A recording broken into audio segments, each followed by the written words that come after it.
In every corner of the multiverse, at least one version of you has owned this.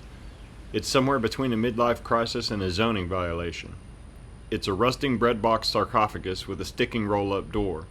It used to be a 1960s U-Haul until you decided to liberate the box, drop it on some cinder blocks, and start calling it the shed.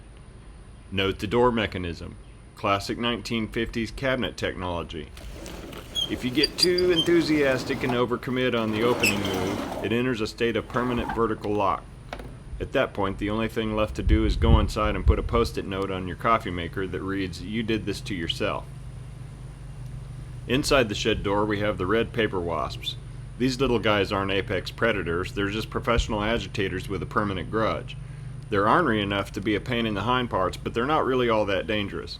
You'll just have to man up and accept your fate if you want that pipe wrench bad enough. I train mine with Q-tips covered in honey and call them an extra security measure, but in reality they're just a good excuse to never go in the shed. Then there's the cold patch.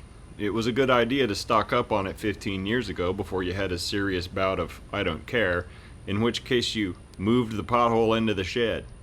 Since then, the bags have suffered complete loss of willpower and fused into a segmented block of your own failure.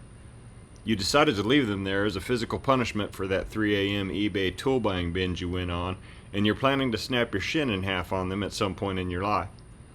Next to the asphalt disaster is a practically new portable wire feed welder that's several generations out of date. It's a sub $200 unit that has been turned into a $5 garage sale item by a single missing $4 part, and frankly, that's your fault. If you weren't so busy driving a touchscreen shipping crate and drinking bean water, you might have pressured me into buying that part years ago, but that means I'd have to fix it, and we can't ever do that. Then we have the elephant in the shed.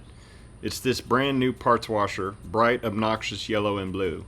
It's pristine, untouched, and serves absolutely no purpose other than acting as a reminder of a level of professional hygiene that I personally find offensive. I mean, let's face it, you'll never actually wash parts when you can reach the brake clean, right? Why engage in a circulating pump and a brush when you can simply vaporize your problems? Besides, shop fires are so much more entertaining when they're on purpose. Then we have the odds and ends. Piles of scrap and hardware scattered across the floor and shelves that look more like flotsam and jetsam from an ocean-going freighter than anything actually useful. It's a debris field of might need it someday, and hasn't seen the light of day since the last time I opened the shed, and my God, why would I ever want to do that?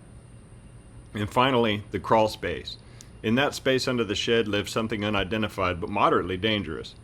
We maintain a strict mutual non-aggression policy. It gets shelter from the sun and I get to keep my body parts.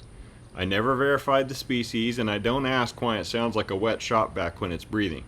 We achieved that peace some years ago at 2 a.m. when I got it, and then later it unsubscribed one of the dogs to pay me back. This concludes our tour of the insanity and you are now free to use the shed. Just close the door when you're done. If you can.